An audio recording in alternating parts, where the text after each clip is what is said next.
Praise the Lord. प्रभु आप सबको आशीष दे। आज के वचन के बारे बात करना चाहता हूँ और आज के वचन परमेश्वर हमें क्या सिखाता है। पहला कुरिन्थी 15 का 58।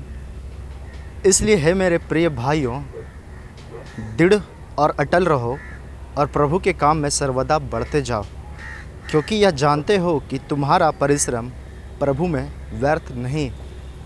किसका परिश्रम? प्रभु में किया हुआ हमारा परिश्रम व्यर्थ नहीं जाता।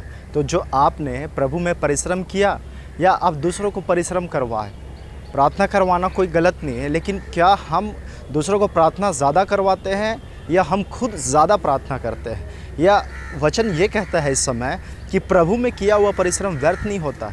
तो हमारा जो प्रभु में किया हुआ परिश्रम है व्यर्थ नहीं जाएगा।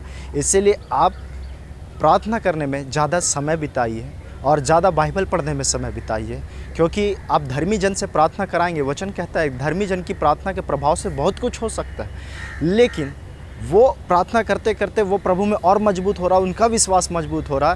लेकिन क्या आपका विश्वास वैसा मजबूत हो पा रहा?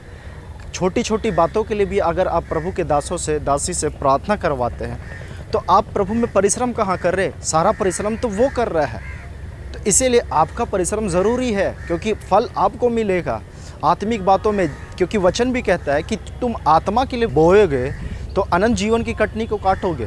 तो आत्मा के लिए बोइए, आत्मा के लिए परिश्रम कीजिए, वो आपको प्रतिफल मिलेगा। इसीलिए वही होता है कि हमने बालू के ऊपर घर खड़ा किया, मतलब दूसरों के ऊपर डिपेंड हो गए, दूसरों को सहारा लिए। जैसे यिर्मयाह 17 का 5 में भी कहता है, श्रापित है वह मनुष्य जो मनुष्य पे भरोसा करता और उसका सहारा लेता है, जिसका मन परमेश्वर यहोवा से भटक जाता है। तो हम बालू पर घर ना खड़ा करें, हम उस चट्टान पर यीशु मसीह के ऊपर घर खड़ा करें।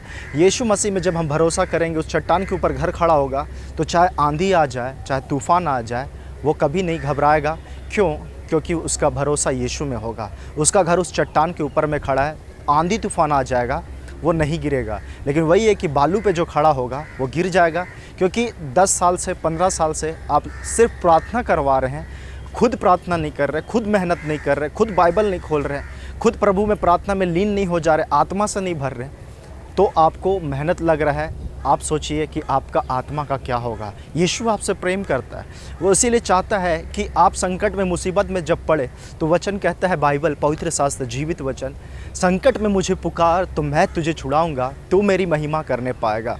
प्रभु आपसे चाहता है कि आप पुकारें, किसी मनुष्य का नहीं, परमेश्वर का भरोसा रखें, परमेश्वर पर आश्रित रखें। मैं विश्वास करता हूं कि आप प्रभु में परिश्रम करेंगे और प्रभु में किया हुआ आपका कोई भी मेहनत बेकार नहीं जाता। और कभी भी किसी पे भरोसा नहीं, लेकिन सारा भरोसा यीशु मसीह में रखिए, क्योंकि वो आपकी बातों को समझता है, वो आपके प्रॉब्लम को समझता है, संकट से वो निकालेगा। कोई इंसान सिर्फ गाइड कर सकता है, लेकिन मेहनत आपको करना है। यीशु आपके साथ है, पवित्र आत्मा आपकी सहायता के लिए। मैं विश्वास करता हूँ कि आप इस वीडियो के द्वारा आशीषित हुए। आपके घर को परमेश्वर आपको आशीषों से भरे। Praise the Lord.